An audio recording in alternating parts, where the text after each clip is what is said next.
మాజీ ప్రధాని భారతరత్న రాజీవ్ గాంధీ 35వ వర్ధంతిని స్థానిక సీతంపేట రాజీవ్ గాంధీ పార్కులో కాంగ్రెస్ పార్టీ అర్బన్ జిల్లా అధ్యక్షుడు బాలేపల్లి మురళీధర్ ఆధ్వర్యంలో రాజీవ్ గాంధీ విగ్రహానికి పూలమాలలు వేసి ఘనంగా నివాళులర్పించారు.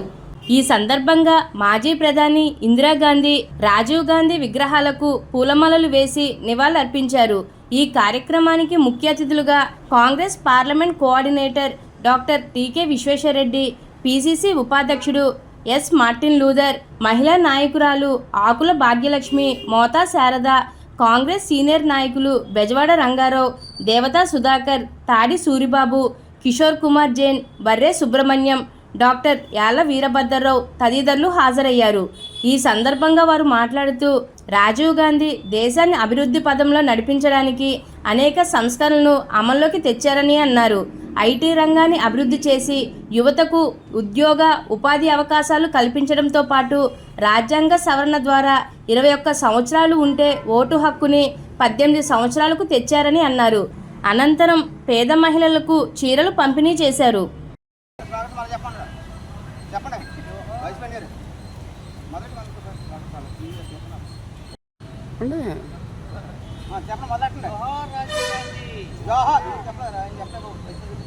राजीव गांधी, राजीव गांधी, राजीव गांधी, जोहार राजीव गांधी, जोहार राजीव गांधी.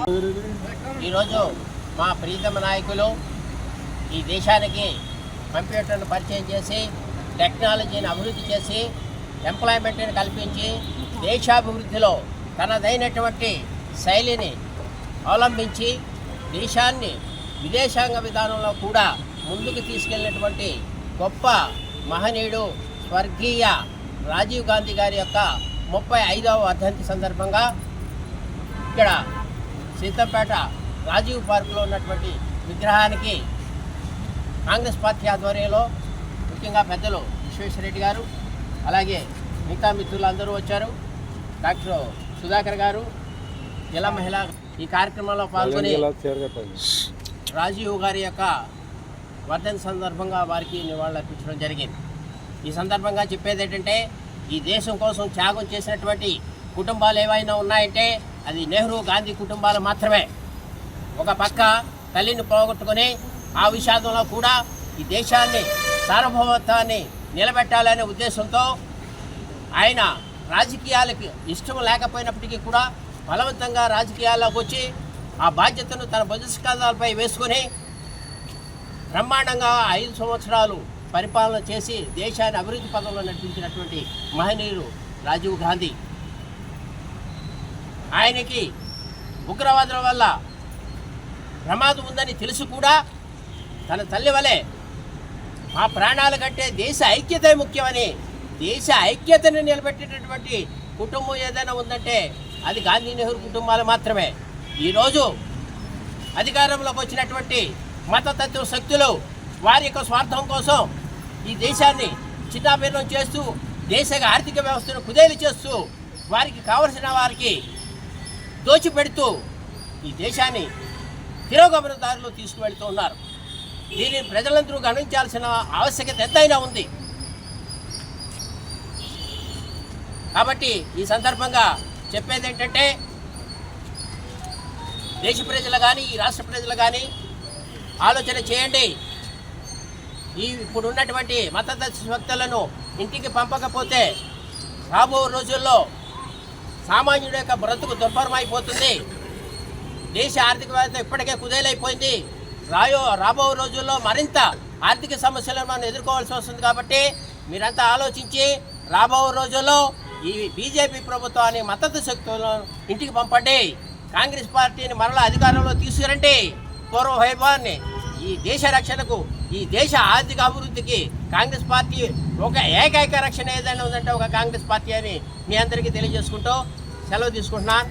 జోహార్ రాజీవ్ గాంధీ, జోహార్ రాజీవ్ గాంధీ, జోహార్ రాజీవ్ గాంధీ.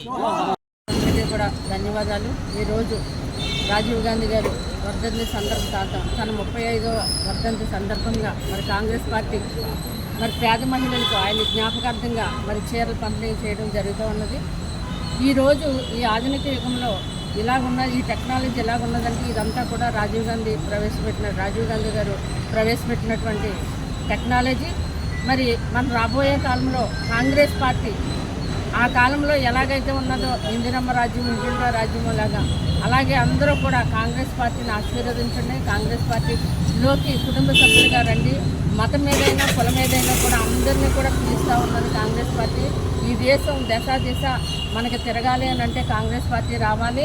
మరి కాంగ్రెస్ పార్టీని అందరూ కూడా స్వీకరించాలనేటువంటి పిలుపునిస్తూ ఈరోజు మేము రాజీవ్ గాంధీ గారి వర్ధంతిని మరి ఇలా కాంగ్రెస్ కుటుంబ సభ్యులమందరం కూడా ఎంతో మరి ఉత్సాహంగా జరుపుకుని పేద మహిళలకి మరి చీరలు పంపిణీ చేయడం జరుగుతూ ఉన్నది.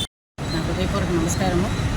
ఈరోజు రాజీవ్ గాంధీ యొక్క వర్ధంతి సందర్భంగా ఆయన చేసిన ఘనతను కూడా ఒక 2 నిమిషాలు మనం స్మరణ తీసుకోవడం చాలా ముఖ్యం. ఎందుకంటే ఒక పైలట్గా ఉన్న అతను ప్రధానమంత్రిగా అవ్వచ్చు, దేశాన్ని అభివృద్ధి పొందాలని నడిపించగలరని రాజీవ్ గాంధీ యొక్క హయాంలో మనం చూసాం. ఆయన చేసిన గొప్ప విశేషమైనవి ఏవి అని మచ్చుకిగా 4 చెప్పుకోగలిగితే, మొదటిది ఐటీ టెక్నాలజీ. 21వ శతాబ్దాన్ని కూడా భారతదేశాన్ని ఎలాగ తీసుకువెళ్లాలని ముందు చూపుతో ఆయన చేసిన ఆ రోజు ఆయన వేసిన విత్తనమే ఈరోజు యావత్ ప్రపంచంలో 6గురిలో ఒకడు భారతీయుడు ఉన్నాడు అంటే అది రాజీవ్ గాంధీ గారు చేసిన ఆయన వేసిన విత్తనం. రెండవది విదేశీ విధానంలో కూడా ఆయన చైనాతో కానీ అమెరికాతో కానీ సత్సంబంధాలు ముందుపరుచుకుంటూ దేశానికి ఎప్పుడు కూడా ప్రజలకి సంరక్షణ శాంతియుక్తమే, అంతేగాని యుద్ధం కాదని ఆ రోజు ఐక్యరాజ్య సమితిలో కూడా నిరాయుధీకరణ మీద గలమెత్తిన ప్రధానమంత్రి మన రాజీవ్ గాంధీ గారే.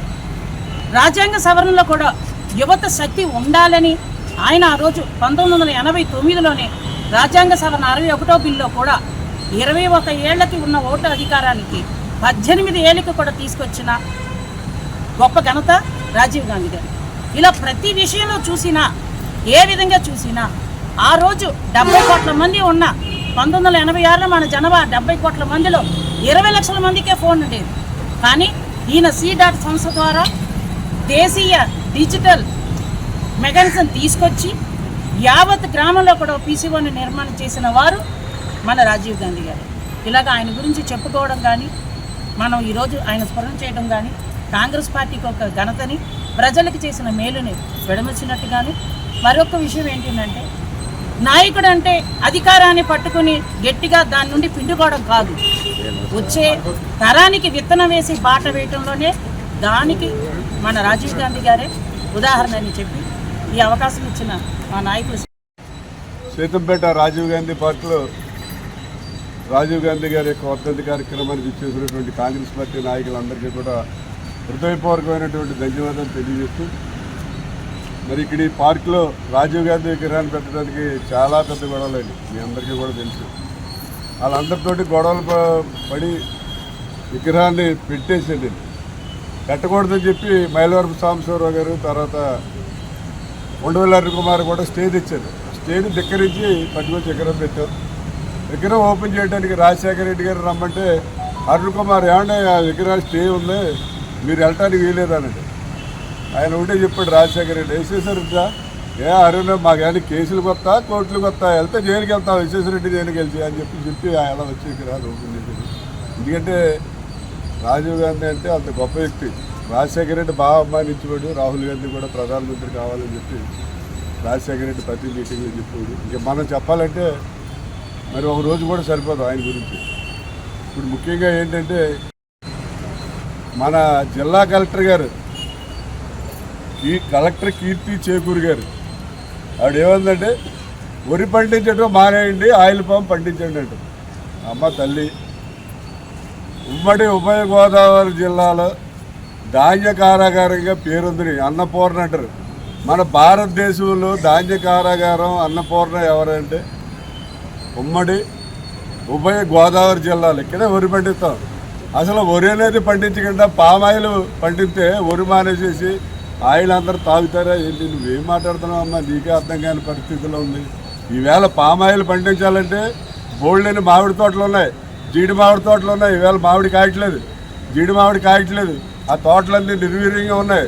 వాటికి వాటర్ సప్లై ఇచ్చినట్లయితే ఆ తోటలన్నీ పామాయిల్గా మార్చుకోవచ్చు, తప్పులేదు. అంతేగాని మీరు వరి పండించకండి, పామాయిల్ పండించండి అని చెప్పి చెప్పడం అనేది చాలా తప్పుడు విషయం ఇది.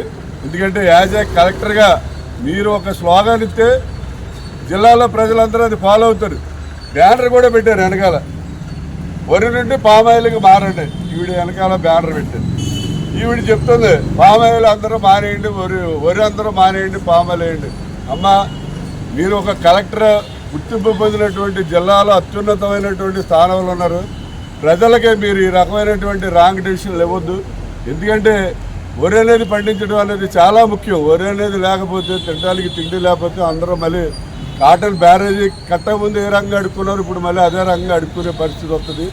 మీరు వరి పండించే రైతులకి న్యాయం ఎలా చేయాలని ఆలోచించండి. గిట్టుబాటు ధర ఎలా కల్పించాలి, వరి ఒకవేళ పాడైపోయిన వాళ్ళకి ఇన్సూరెన్స్ చేసి కాంపెన్సేషన్ ఎలా ఇవ్వాలి అనే విషయాలు ఆలోచించండి.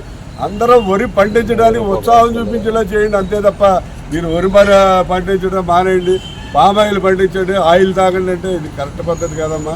మీరు కలెక్టర్, మిమ్మల్ని విమర్శించే స్థాయి నాది కాదు. అయినప్పటికీ ఏంటంటే ఒక కలెక్టర్ హోదాలో మీరు ఈ రకమైనటువంటి డైరెక్షన్ ఇవ్వడం మరి కరెక్ట్ కాదని చెప్పి మీ మాట్లాడేటప్పుడు ఒక సందేశం ప్రజలకు ఇచ్చేటప్పుడు యాజ్ ఏ కలెక్టర్గా మీరు ఇది కరెక్ట్ సందేశమా కాదా అని ఆలోచించాలి. అంతేగాని ఎవడో బోర్డు పెట్టి పిలిచాడని అది ఫేవర్గా మాట్లాడటం కరెక్ట్ కాదని చెప్పి మన కలెక్టర్ గారికి తెలియజేస్తూ, భారతదేశంలో ఎవడ ఉండడు, అది ఏ పార్టీ అయితే కానివ్వండి, బీజేపీ కానివ్వండి, కమ్యూనిస్టులు కానివ్వండి, ఎవరైనా రాజీవ్ గాంధీని అభిమానిస్తారు. ఈవేళ భారతదేశం టెక్నాలజీలో ఫార్వర్డ్ అయ్యి ఎదరికెళ్ళిందంటే రాజీవ్ గాంధీ. మరి ఆయన స్మరించుకోవాల్సిన అవసరం ఉంది. మరి ఇలా ఆయన వర్ధంతి సందర్భంగా సీతంపేట రాజీవ్ గాంధీ పార్కులో కొంతమంది పేద మహిళలకి చీరలు పంచిపెట్టే కార్యక్రమం పెట్టాం. లేడీస్ అందరూ వచ్చి తీసుకోమ్మా, వెళ్ళిపోయి అలాగే వెళ్ళిపోయి మొబైల్ తీసుకో మార్కెట్ గారు వెళ్ళిపోయి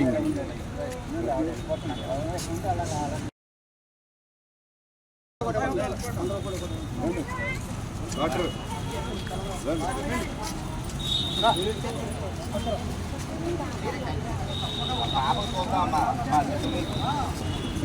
ఇలా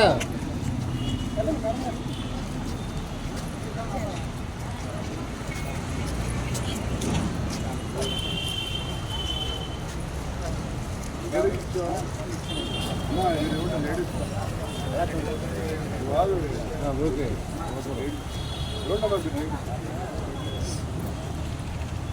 వచ్చామ్మా, దా ఇవ్వండి ఇవ్వండి.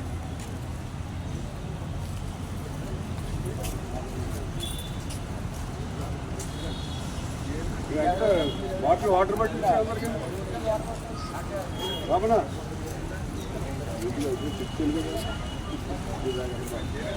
ఎవరు